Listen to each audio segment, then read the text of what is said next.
everyone and welcome to my channel Road to Chemistry. I am Abhilasha Thakur, PGT Chemistry, and I am back with the new topic of class 9th. Can matter change its state? क्या कोई matter अपनी state बदल सकता है? इसे हम कुछ examples के थ्रू समझते हैं। कभी कभी हम आइसक्रीम खा रहे होते हैं और वो आइसक्रीम हमारे हाथों पर पिघल जाती है। धूप के अंदर हम लोग गीले कपड़े डालते हैं तो गीले कपड़े सूख जाते हैं। जब हम चाय बनाते हैं तो पानी बॉईल होता है, उबलता है। इसी तरीके से अगर हमारे पास रूम के अंदर कोई ठंडे पानी की बोतल रखी हुई है तो उस बोतल के बाहर वाटर ड्रॉपलेट्स दिखाई देते हैं। ये क्यों होता है? ऐसा क्या है? ये इसलिए होता है क्योंकि मैटर जो है वो अपनी स्टेट को बदलते हैं।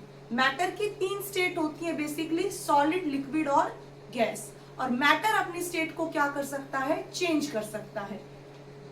Matter can change it's state by changing the temperature and pressure. Matter अपनी स्टेट कैसे बदल सकता है? या तो वो टेम्परेचर को चेंज कर सकता है टेम्परेचर चेंज की वजह से, या फिर प्रेशर चेंज की वजह से। सबसे पहले हम डिस्कस करते हैं कि टेम्परेचर की वजह से मैटर की स्टेट किस तरीके से बदल सकती है। When heat is added or removed, particles gain or lose energy। जब भी हीट या तो हम ऐड करवाएं या कोई सब्सटेंस, कोई मैटर अपनी हीट को लूज करे तो उसके वजह से एनर्जी का गेन या लॉस हो सकता है। अब हम अगर पहली प्रोसेस देखें तो हमारी पहली प्रोसेस है मेल्टिंग, जिसे हम फ्यूजन भी कहते हैं। The process by which a solid changes into liquid on heating. Heating के टाइम पर हीट करते हुए एनर्जी क्या होती है? ऐड होती है, जिसकी वजह से सॉलिड किस में कन्वर्ट हो जाता है? लिक्विड में कन्वर्ट हो जाता है। तो ऐसी प्रोसेस को क्या कहते हैं? ऐसी प्रोसेस को मेल्टिंग कहते हैं। एग्जाम्पल के तौर पे आइस कन्वर्ट्स इनटू वाटर। बर्फ पिघल करके पानी में बदल जाती है। मेल्टिंग पॉइंट क्या होता है? मेल्टिंग पॉइंट वो टेम्परेचर होता है जिस पॉइंट पर कोई भी सॉलिड मेल्ट करना स्टार्ट होता है।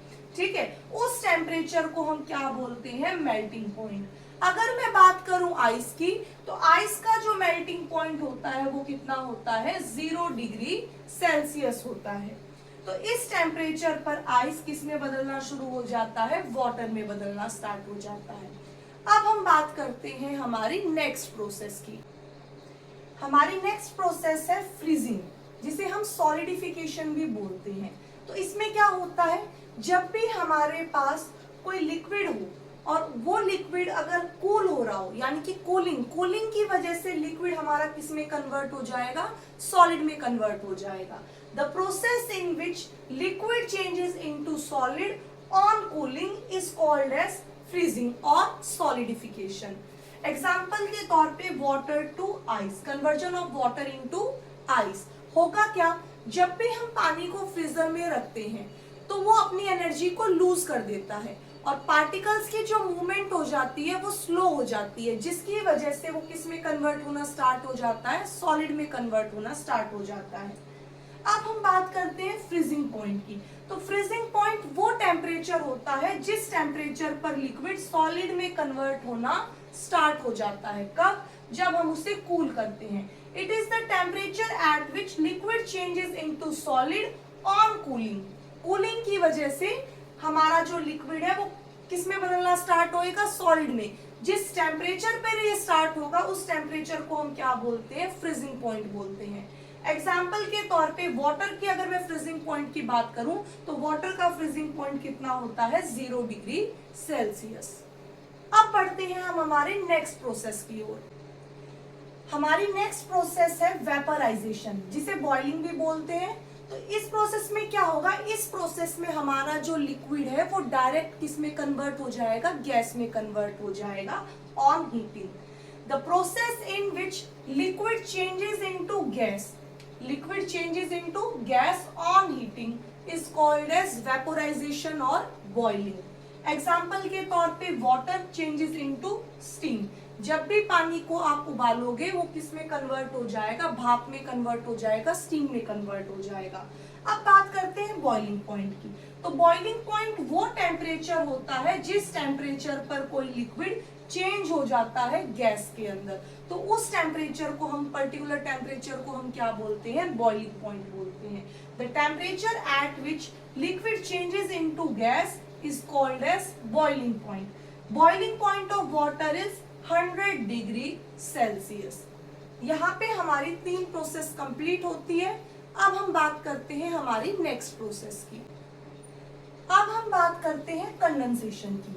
The process in which a gas changes into liquid on cooling is called as condensation. एक ऐसी प्रोसेस जिसपे गैस किसमें चेंज हो जाती है, लिक्विड में चेंज हो जाता है।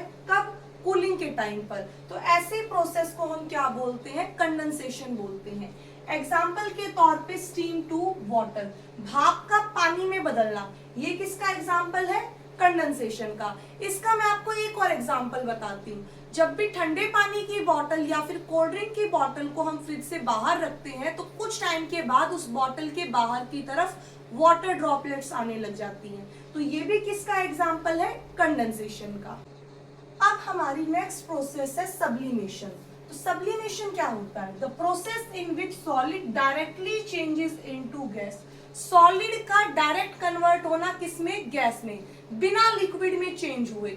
इस प्रोसेस को हम क्या बोलते हैं, सब्लिमेशन बोलते हैं। एग्जाम्पल के तौर पे naphthalene balls, camphor, dry ice, ये ऐसे सब्सटेंसेस हैं जो हमारे सॉलिड से डायरेक्ट किस में कन्वर्ट हो जाते हैं, गैस में कन्वर्ट हो जाते हैं। Deposition, the process in which a gas directly changes into solid. जैसे सॉलिड हमारा डायरेक्टली गैस में चेंज हो सकता है ना, वैसे ही गैस में डायरेक्टली किसमें चेंज हो सकती है, सॉलिड में चेंज हो सकती है। तो इस प्रोसेस को हम क्या बोलते हैं, डिपोजिशन बोलते हैं। एग्जाम्पल के तौर पे Frost formation on cold surface. सर्दियों में हम देखते हैं पेड़ पौधे की जो पत्तियां होती है उसके ऊपर आइस जैसी कुछ ड्रॉपलेट्स प्रेजेंट होती है, तो उसी को हम क्या बोलते हैं, फ्रॉस्ट बोलते हैं।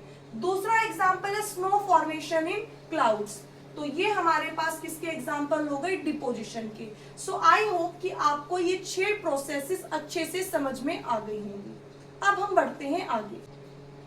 तो इन सारी प्रोसेसेस से हमारी 2 बातें क्लियर होती है। टेम्परेचर का मैटर पर क्या इफेक्ट पड़ता है, अगर टेम्परेचर इंक्रीज करते हैं तो पार्टिकल्स की मूवमेंट भी इंक्रीज हो जाती है, जिसकी वजह से पार्टिकल्स के बीच का डिस्टेंस बढ़ जाता है। तो हमारा जो मैटर है वो सॉलिड से लिक्विड और लिक्विड से किस में बदलता है, गैस में बदलता है।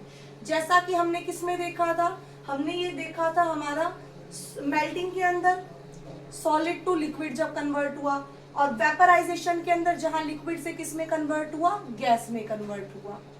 यानी कि जब भी टेम्परेचर बढ़ाते हैं या जब भी हम हीट देते हैं तो उस टाइम पे पार्टिकल्स की मूवमेंट इंक्रीज हो जाती है, जिसकी वजह से उनके बीच का डिस्टेंस बढ़ जाता है, और बढ़ने की वजह से मैटर किस में चेंज हो जाता है, सॉलिड से लिक्विड और लिक्विड से फिर गैस में चेंज हो जाता है।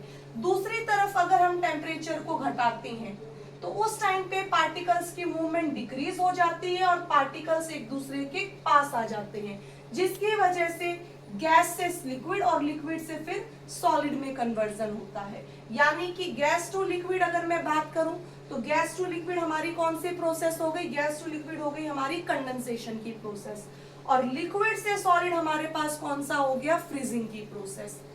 तो आई होप कि आपको टेम्परेचर की वजह से मैटर की स्टेट किस तरीके से बदल सकती है ये आपको क्लियर हो गया होगा। इसके बाद अब हम देखेंगे कि प्रेशर की वजह से मैटर की स्टेट किस तरीके से चेंज होती है।